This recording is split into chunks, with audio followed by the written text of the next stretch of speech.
everybody, and welcome to another episode of Small Business Success Talk. I'm your host, Christy Smallwood, and today we have a guest. I'm so excited. I'm starting to get my guests back in line and scheduled for the year. So gird up your loins, everybody, because these are some great conversations coming up. And I love this show. As a reminder, when I do have guests, one of the things I love to do is yes, get their origin story. I want to know, how did they even get to where they are now? Why did they even start doing what they do, whether they are helping develop an existing business or they created one from scratch and growing it?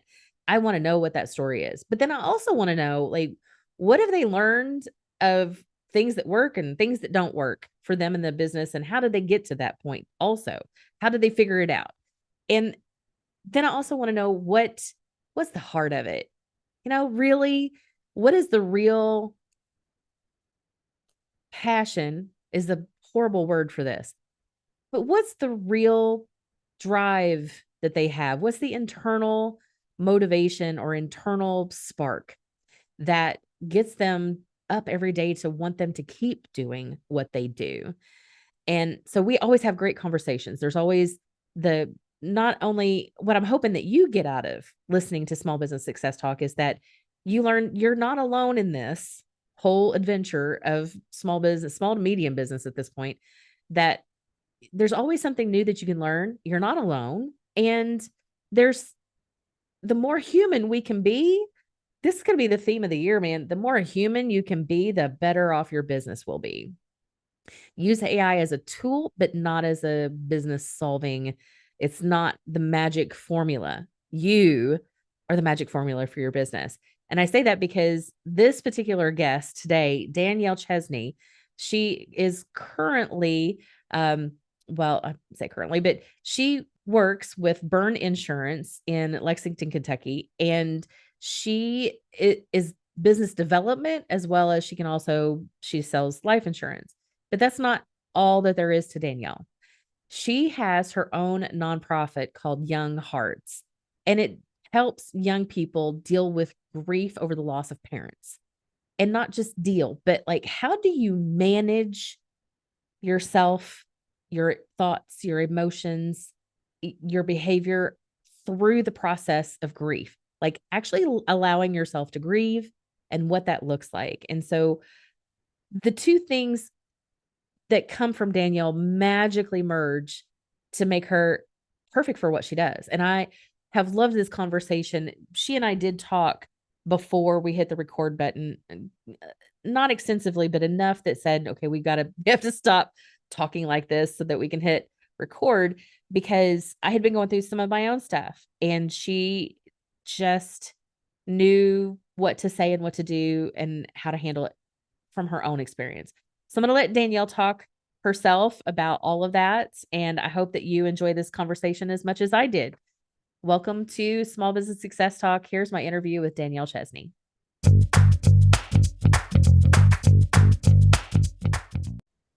Good morning, Danielle. Thank you so much for joining me on this episode of Small Business Success Talk. I'm really looking forward to this. Good morning. Thank you so much for having me. I've been looking forward to this opportunity, so thank you. Yeah, you and I have had a challenge of trying to get this scheduled, and I appreciate your grace in my needing to keep pushing it back. And in the proverbial green room. So I always tell people, talk about the green room. Like, you and I have already decided we could be talking for hours. So I already know it. We'll have to time this out really well. I'll put a timer on it. You know what? You're just easy to talk to. That's what it is. You're easy to talk to. I do get that from people. So I love it, because this is one of my fun things that I do as part of my own business, is this show. So I want to see it grow and be able to provide a platform for others to share their stories and things on it, which leads me to, what is your story? Like, what is it tell me about, you're with Burn Insurance, you have this business. How did you get into that? And tell me about that. Let's start there.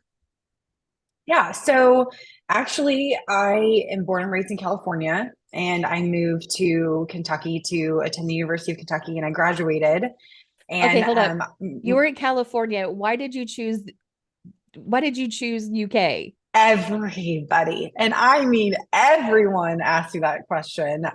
So Well, Kentucky, first of all, is I've always wanted to visit Kentucky as a young girl. My coach, my gymnastics coach, actually competed for UK, and Okay. I've always had Kentucky in my mind from a very young age. And then my mom passed away when I was 14, and I found a Kentucky sweatshirt in her closet when I was cleaning it out, and her dad had uh, driven through Kentucky and got her this, Kentucky sweatshirt. My mom played basketball in college, and so he got her this Kentucky sweatshirt. And anyways, it from there I came to Kentucky, and it's been great. So yeah, I missed the warm weather and came here, and it's a little different over here with the weather, but Yeah. that's just As we are in the, throes of winter right now. So yes, yeah. yes, I would miss that Yep. too. Yes. So I attended UK and graduated. And the track that I had was I wanted to help families. And I started a nonprofit organization after college to help children overcome grief of losing a parent. And then I really just felt like I needed to have more. And I wanted to use my skills and my personality more. And I ended up babysitting for a family, and she worked for Ben at Burn Insurance Group. And so she connected Ben and I together. And at first, you think insurance, but really this has been an amazing career for me being here. I'm the marketing director, and it's been just a great experience. And then in addition to that, I do life insurance. So I do both for Ben. Okay. So when you came on to that business, what's been some things that really strikes you as like, why do you like it? Why do you stay with that? Yeah. I Well, for number one, my personality really fits this role because I'm constantly talking to people. I'm constantly out in the community. I'm really putting Burn Insurance Group in Kentucky and in addition to several other states. But, it's fun. There's flexibility in this job. You get to use your personality, you get to make phone calls and really just connect with people one on one. And the life insurance aspect with death, I'm very, knowledgeable and experienced in that. With the passing of my mom, I really can kind of connect with people on that level. So Okay. that's good. So as the There's a marketing lot. director, There's a lot. there's a There's so lot. much. There's There's a there's lot. so many things, and I want to try to keep us focused on business first, and then we'll Yes. get into like how it all blends together because Mhm. I know with this show, I like to be able to learn from whoever I'm talking to. Like, what are the learning lessons? What's the biggest thing that you learned? You were like, this works and this does not work. Like, as especially because you're of the younger generation, which so thank you Yes. for joining the show.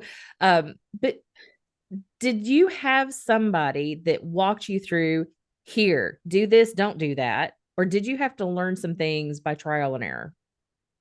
Definitely by trial and error. I really had to, coming into this role, I've never had marketing experience before. So coming into this, my nonprofit, which we'll get into, I've done a lot with marketing with that. But as far as business and in this insurance world, I really had to step in and really take control of this role. And so some of the things I've learned are emails and phone calls don't work. I think in-person drop-ins and, connecting with them in person is so much more impactful than email or um, any other form. I mean, I think in person is 100% has been so beneficial for this industry. So is So, your client base mostly other businesses, or do you also do individual residential stuff? yeah, we do individual, we do health insurance, home auto, we have the PNC side, and we have the employee benefits side. And Okay. so, and then, um, we're having a lunch and learn for businesses, employers who have 20 employees or more. And so that's something that I'm marketing for right now, for an example. But there's a lot to learn in this insurance world. Insurance. Yeah. The eye roll. The eye roll. And that says it all. Yes.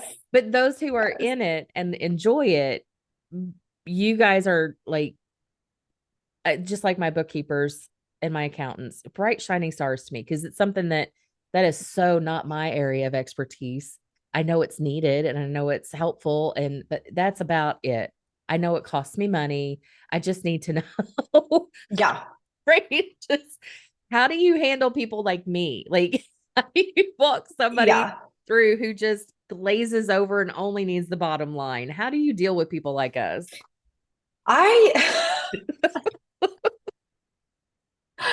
so this is one of the biggest I think one of well, first of all, our role at Burn is to give you that peace of mind.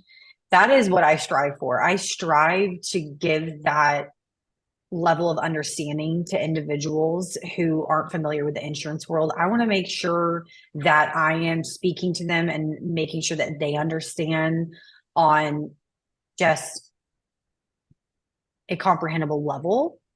And so, because it is so confusing, it is so confusing. It is. And so our goal, and I've seen Ben do this, he gets on a team's meeting with the business owner and he really goes step by step with them. I mean, diligently, effectively, efficiently, and really just goes through everything with them. And they take notes. I mean, I've seen it happen so efficiently with Ben and our staff. So it's a hard world. It is. I've heard a lot of horror stories, but then I do have some other friends who are like this. We just try to simplify it as much as we can. Like, what are the next steps that I need to know as here, and then the rest of it is just I need to know it as I need to know it. Like, do I need to know everything at once Mhm. or as it comes about? So knowing that you guys strive for that peace of mind, but I'm also guessing that you've threaded that into the other thing that you do as well with your nonprofit. So let's talk about Yeah. marketing for a second. As the marketing, so you're like, if you were to chunk out what your day looks like percentage wise, or your week or your month or whatever, the amount of time that you're allotting for in person versus all of the other marketing mix, what would you say is that dynamic? I think I strive. There's a lot of computer work that goes along with this, right? I Yeah. typically go to the office or I go to a coffee shop. I send out several emails. I connect with Ben on a daily basis just to go over what, I'm doing for the day, who I'm reaching out to, who I'm connecting with. And then I use Canva a lot for a lot of our flyers and design. And then as well as our Facebook, our LinkedIn, and our Instagram, and just coming up with really creative ways to market Burn Insurance Group. So there's a lot of computer work that is involved. And then I think the rest, I would say 40 to 50% is in person. Attending UK events, attending events in Lexington, attending events in Louisville, and going to coffee shops. I meet people at coffee shops. So there's a lot of in-person stuff. And then I have a list of clients that I go and visit. I drop cookies off. I say thank you so much for being involved with Burn. So there's a lot going on there, the in-person as well. Nice. Because typically, whenever we're looking at somebody that is very successful, like our interpretation of what success is, we look at that and we see, oh my gosh, they're doing so much, especially probably your competitors. Because like I can look at Oprah Winfrey or somebody like that out there that's doing shows, and she, like, that kind of a person has done so many amazing things in the world. I'm like, how the hell do they get that stuff? I can't get that much done in a day. What is it that you're doing? I need to know what you're doing, Yes. right, to make this work. What am I? There's a lot in one day. And I think what it is it's the structure of the day that really counts, that it really makes the day go more effectively. So I have these time blocks that I have every like 20 minutes, 30 minutes. So I have a very structured day typically. And I do gymnastics as well. So I get up at 5:30 in the morning and I'll go to gymnastics or the evening. So I have tight schedule. I love But hearing that because I am such a time chunker myself. yes. And I share my calendar with my team and another business partner of mine. And so I even have chunks that are just, I may not have anything really planned there, but I put a do not disturb on that chunk of time. Yes. This is the, oh, don't talk to her. Don't mess with her. This is your time. This is your time. I have an appointment with myself from here to here. Yes. That's what that looks like. I love time chunking. I think it is extremely helpful so that, but the next level of that is the discipline to stick to what you said you were going to chunk out that time for. And that's a personal issue. It's discipline. I don't know what I would do without the sport of gymnastics. I feel like that just really whipped me right into gear. I mean, it's just go, go, go, go all the time. I feel like I'm constantly, and motivation, it's hard. These months, it's hard. It's challenging. When Let me you tell said you. you got up at 5:30, I'm over here like, nope. 8:30 is bedtime. 5:30 I wake up. That's the thing that people in general, we don't hear much about. Like we hear Yeah. all about the 5:30 hustle, get up before people wake up and get going. And I'm over here like, I am still up when you go to bed. Like when you're done, I'm not. So Yes. my rhythm is different than everybody else's because Yeah. I'm a lights out at midnight, 1 o'clock. But see, everyone has their own routine. And I Mm-hmm. think that the night owls get just as much work done because they're up at night and you can work at night. That's great.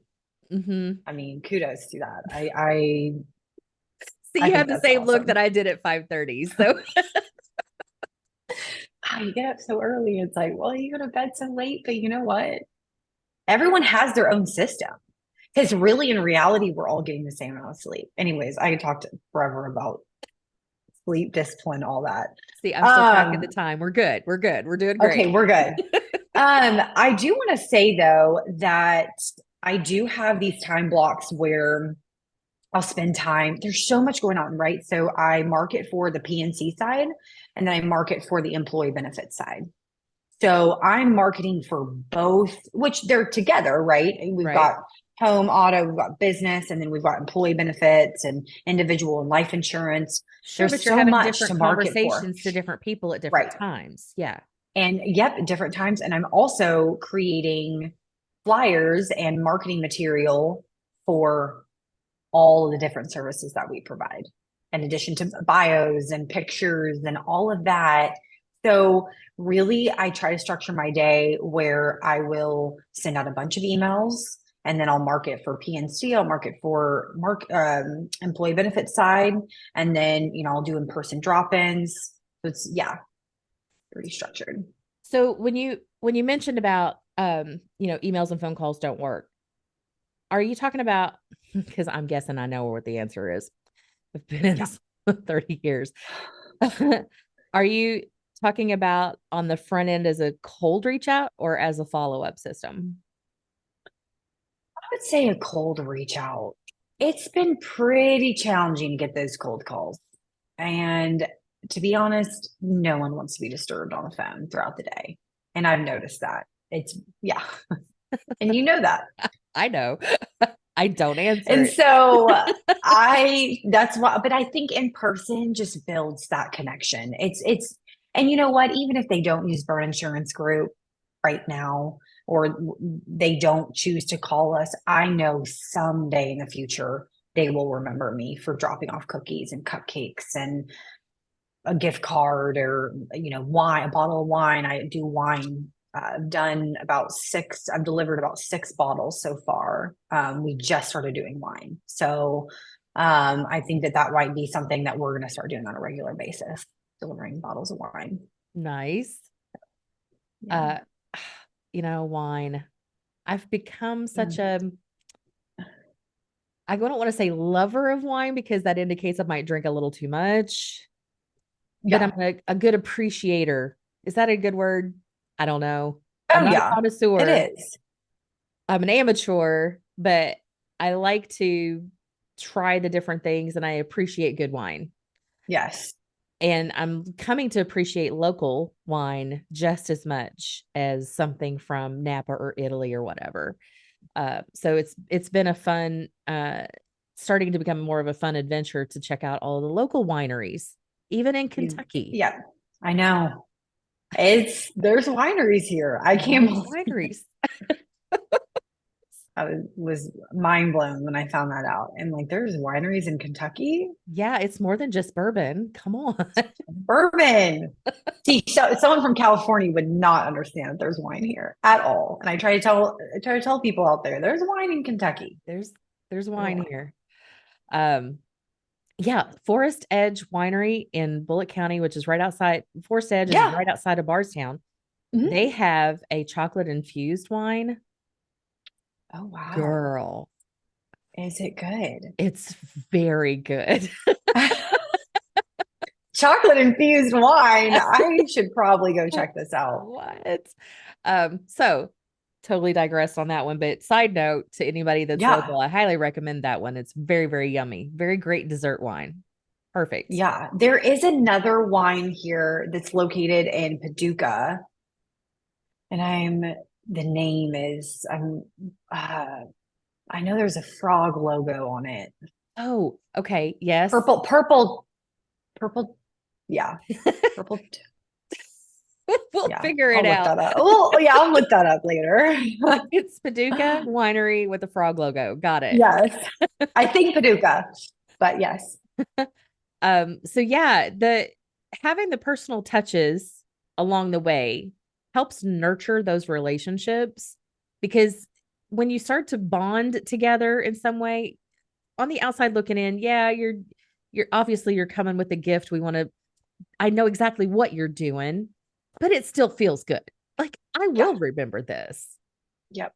So, but I think even with just having just met you and going through our process of rescheduling and the grace that you've shown me with that, the background that you have with your nonprofit also helps you serve burn insurance tremendously, because just you and your approach and how you do the things, you and I hit it off immediately before we even Absolutely. start hit and record. And being able to have the energy in which is welcoming, and like you show that you actually care about me as a human being, is unmatchable. Like AI can never touch that, right? I love that. We It's become one of those things that I have seen immediately. While AI can be very helpful, I think, in like getting me over writer's block or help me come up with a new creative idea or whatever, it can never replace human connection. Absolutely. I 100% agree. And that's where I think you in your position and other people who can get it through their thick skulls sometimes that it is okay to be human, you and your position are going to thrive at that because you're very good at it, just being yourself. I appreciate that. And it's what I'm totally myself when I speak to individuals. And, you know, while I think it's important and to be business professional, I also think that there are times where we can just be human and know that people are going through something outside of what's going on at Outside of the work, task list. outside of the world. There's something going on in someone's brain. So let's And talk about your nonprofit there for a second. yeah. So with the loss of my mom, I didn't have any resources. It was very challenging after I lost her because there was no help in the community. I think there was maybe a hospice center that provided counseling, group therapy for kids, but there is nothing along the lines of pairing me with a woman that could, you know, fill that void that I need to have filled after losing a mom at 14. I just That was like the most crucial years in my life. And so moving to Kentucky, I realized that there are children grieving all over the world, but specifically, I mean, where I'm at in Kentucky. I met a young boy who lost his mom to cancer, and I started mentoring him. And then that's when I realized there needs to be more help in our community, because these children that are losing loved ones this young, it's really becoming, I'm seeing a lot of just behavioral challenges and personality issues and trust issues and all of that in their adolescent years. So my goal is that this nonprofit can help these children kind of understand the grief at that age. So then when they hit 20s, they're not grieving in their 20s. That's what happened to me. Is I'm 30 now, but I was grieving the loss of my mom from like 22, I would say, to about 26 was the hardest years of my entire life. I did not deal with the loss of my mom when I was 14. I waited until a different point in my life. So I put it on hold. And I wish that I had grieved differently at that age. And so I just hope that these children are really understanding the loss of their parent at that age. So, So to give context to those that are listening, part of my recent story has been loss of some friends and loved ones. And this past year, I've had a friend of mine, she lost her husband unexpectedly. That was earlier in the year. Then I had my mamaw passed away this year. I had, which was in and of itself its own, because not just losing with the death of my mamaw came the death of the entire family to me. There's a, mhm. as a long backstory, that's a whole separate No. conversation. But that's been my choice because I wanted to stay healthy. And so, but Mhm. part of that is, have I don't think I actually took the time and the space to, because my mama and I were pretty close. Yeah. So I just got right back to work basically, and different things kept popping up.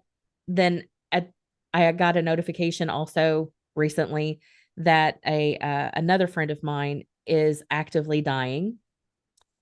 And I had, right, and my friend, my longtime friend from church, had unexpectedly passed in December. And it just kept coming to the point that I couldn't not deal with it. And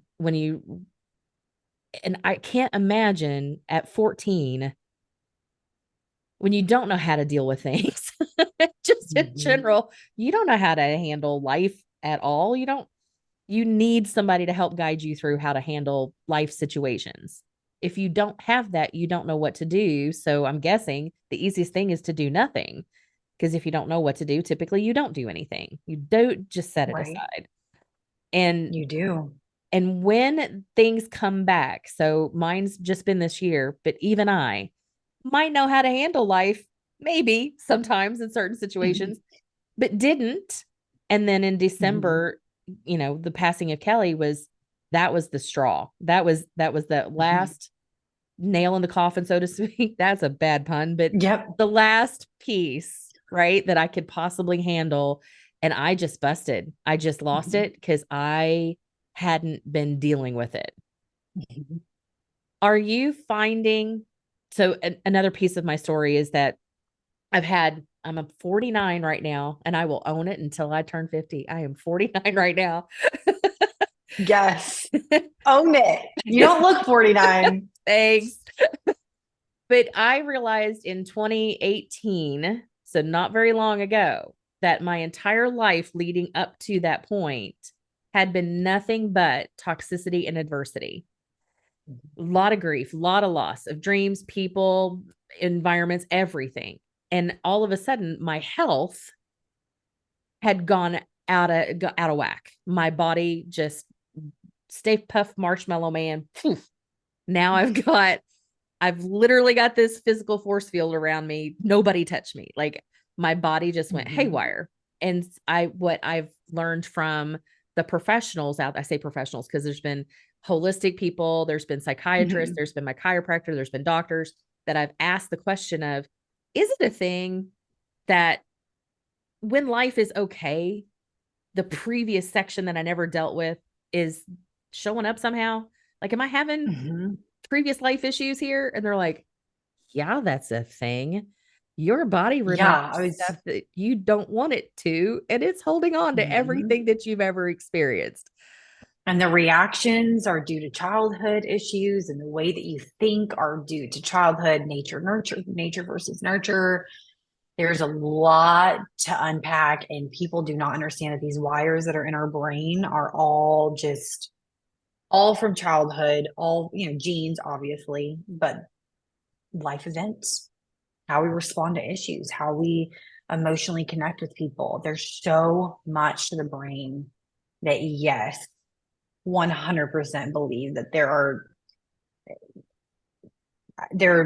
events that have happened in our past that we don't even know that we're dealing with right now. We don't know it.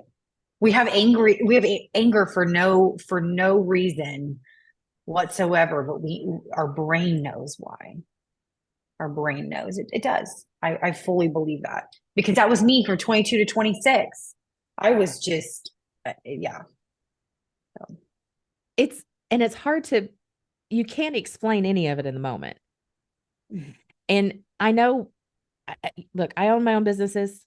I have multiple things going on over here. I've got a team. I'm involved in, I've got people who are looking to me to have my shit together, and it had fallen apart. And so in a day, whenever I'm presenting as much as I possibly can, like the fumes that I have left for you, you can have. But boy, whenever the doors closed and I can shut everything off, it wasn't there. So it's like, how do you teach young people now to manage that so it doesn't get like that later? I think discussing and talking through things are so incredibly important. And that's what I have found, is that we should be able to express how we feel. We should be able to express, especially as children, I'm sad today. And I tell the children that are in my nonprofit, it's okay to be sad today that your mom is gone. It's okay to be sad that your dad is gone today. It's okay that your parents have passed away. It's okay to feel that. Or if they have a question about something, they ask, and I allow them to have that opportunity to communicate effectively, to communicate their emotions. Because guess what? We always, as adults, how many adults are out there and who are listening to this feel, yeah, I've bottled up everything inside, and now it's just coming out at the age of 50, 40s, 30s, 20s. How many? Pretty much every I one would of say them a that I know. very, yes. And that's what I don't want for these children. I want them to be able to express what they are going through at that time, so that when they hit 20s and 30s and 40s and 50s, they're able to manage these emotions, these thoughts, these unwanted images or unwanted thoughts, obsessive compulsive disorder, all of the things that really, death can rewire your brain for sure. Loss, grief can rewire a child's brain. And just off what I've studied. And so, and myself, and with the loss of my mom, so personal experience as well, I teach them to communicate openly. Yeah. And I think that really is the key to being able to enter into their adolescent years and express that freely. So let's bring it full circle.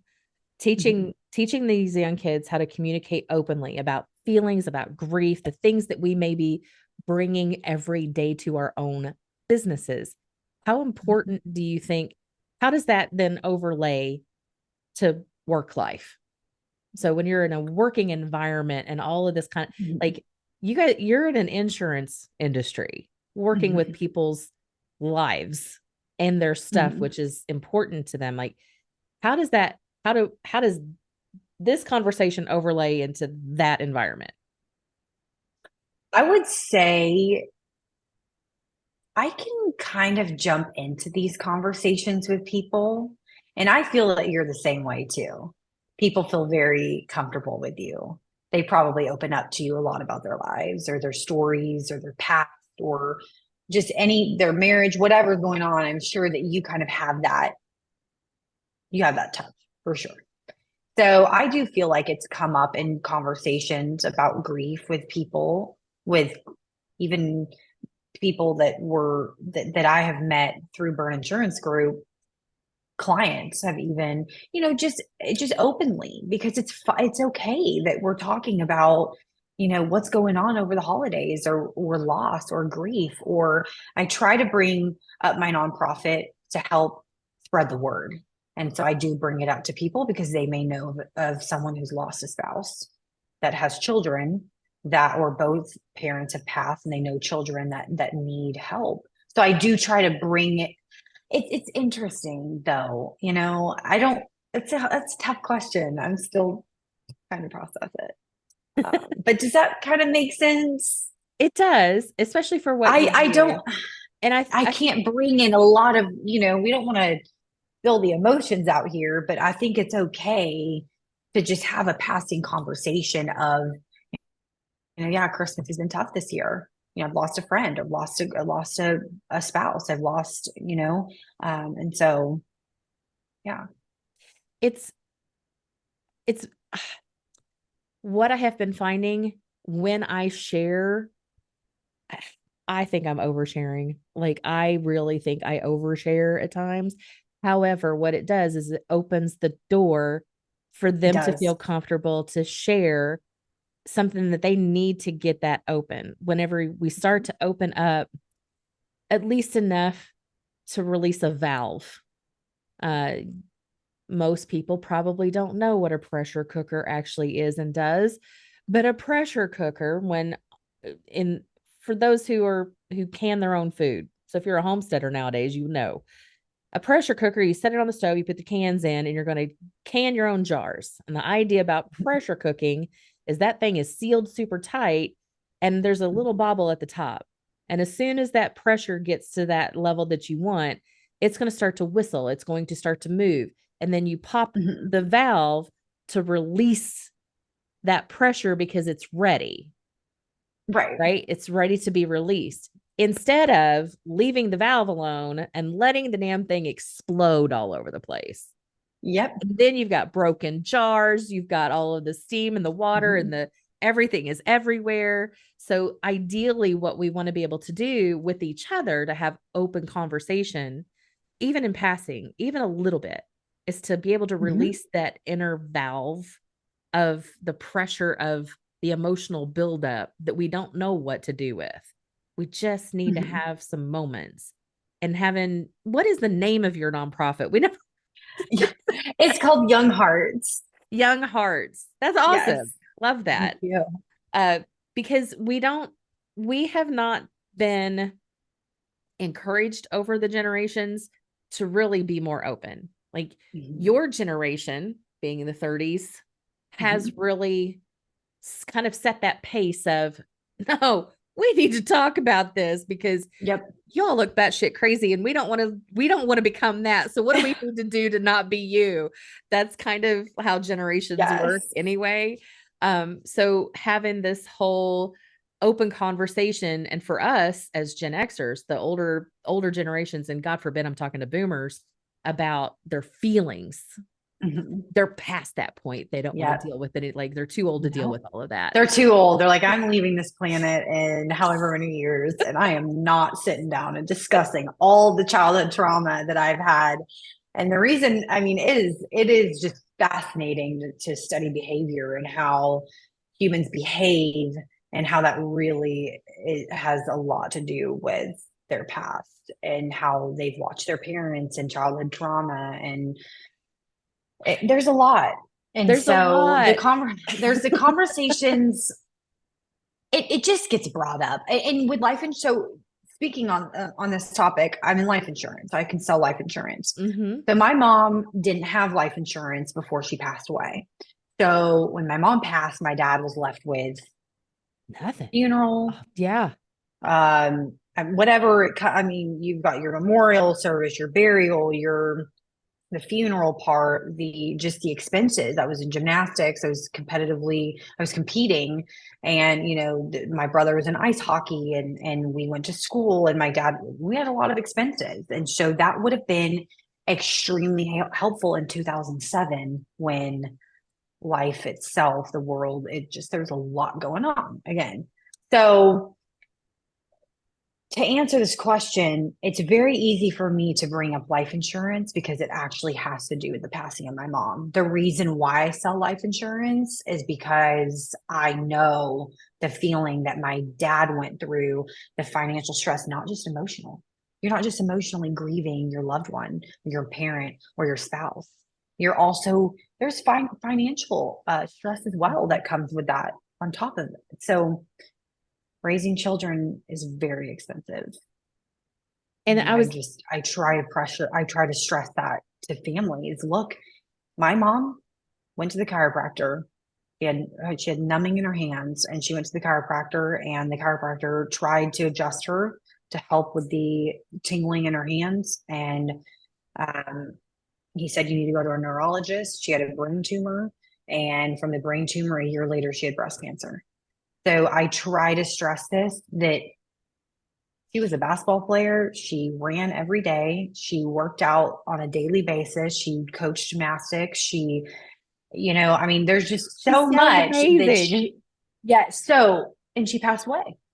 Even with the health that she was in, she passed away. And I try to tell people that it's not about, it's about health, but it's not, in all honesty. It's something can happen tomorrow, today.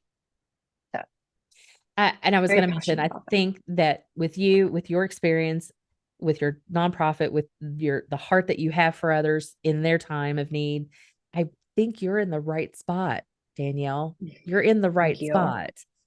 So congratulations to you on that. Appreciate that. Appreciate that. It's a great career. I love working for Burn Insurance Group. That is awesome. So, and I want to make one more quick point because you brought up Yeah. behavior. So as a marketer, we're always looking at Yeah. consumer behavior. Hmm. In your industry, with your background and your knowledge, you have an extra insight into the behaviors of your potential customers, potential clients. If we, as normal business owners, would actually stop for a hot second and go, what is going on in the lives of my future clients that I need to be aware of? And how can I really help them in that? Like, what is that moment for them where I can step in to help? And what is their behavior around that?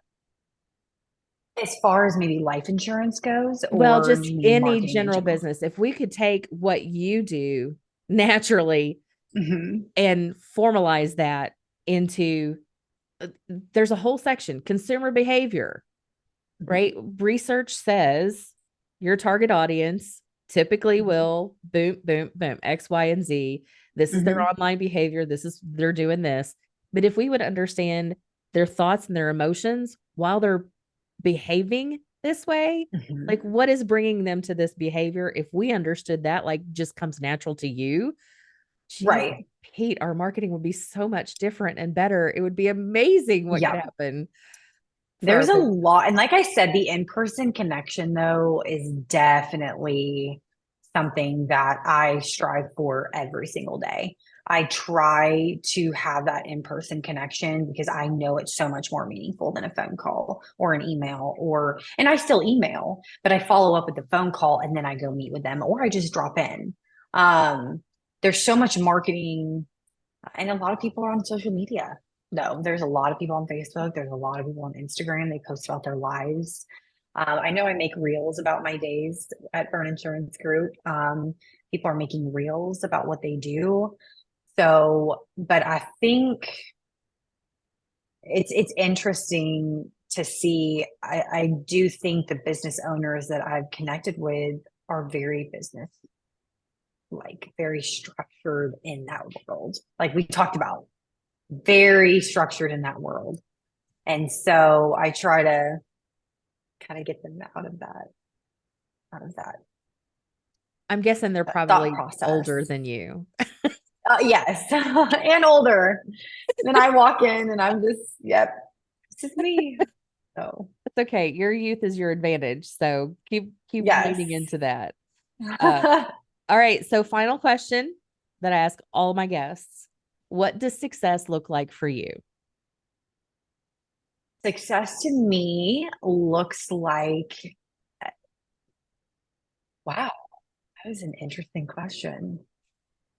I think for me, it's consistency, dedication, and I think having a career that really can make an impact in people's lives. For me, I personally believe that this career that I'm in, making a big impact, and that's what we strive for. And so I think that that's what success looks like is to have a career that you are passionate about, that you are making a big impact, and that you are able to connect with individuals. I think that that's success. Nice. Well, Danielle, And thank you giving so back. much. Thank you. I appreciate you so much. I've so much enjoyed this. Well, we'll have to keep in touch for sure. I can't wait to see what you do with your Yes. nonprofit and everything else in life. So, absolutely. Thank you. Thank you.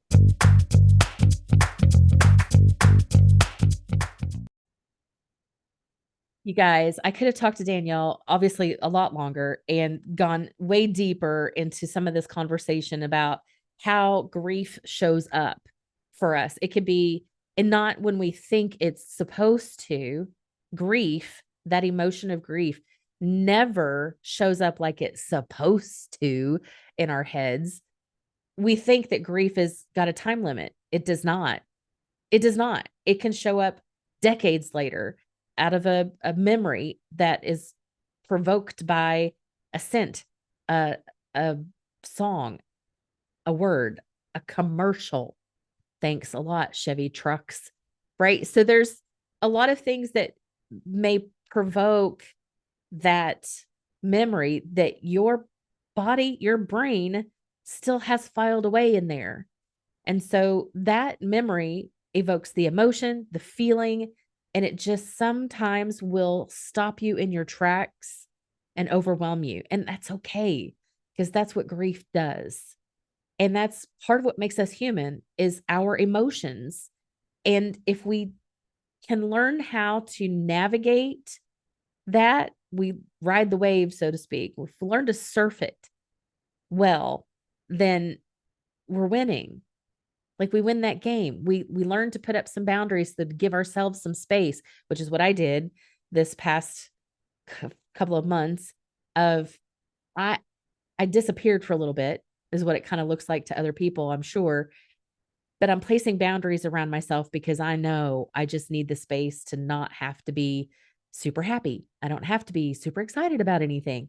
Am giving myself the space to emotionally be what I need to let out so that I can like be at peace, get calm, and then recharge and then come back so that you can experience me at a much different kind of level than I would have in my grief moment. So there's so many things about this conversation that has been truly helpful, not just in a marketing sense for consumer behavior, but if you'll also apply this concept to your leadership. And when I say leadership is you are one of the big things about being a leader is having a high level of emotional intelligence. And we'll talk about that in another episode, I'm sure, but having the emotional intelligence to be able to be aware of and manage yourself and how you're thinking and feeling, and being aware and helping others manage theirs emotions. And so being able to navigate all of that so that as a collective group, everybody has what they need, both emotionally and resources to get work done that does great things in the world. And being more human is definitely going to win the game of business. Moving forward in our world, if you don't know that today, you need to start paying attention. So, all of that to be said, the conversation with Danielle was wonderful. I'm so glad that I had her on. I can't wait to see what she comes up with in future years, and just really excited about all of my other guests that are coming on board as well. So with that, thank you so much for your time and attention. Stay tuned for the next episode of Small Business Success Talk. I have been your host, Christy Smallwood, and I appreciate you tremendously. Go have a great and super day.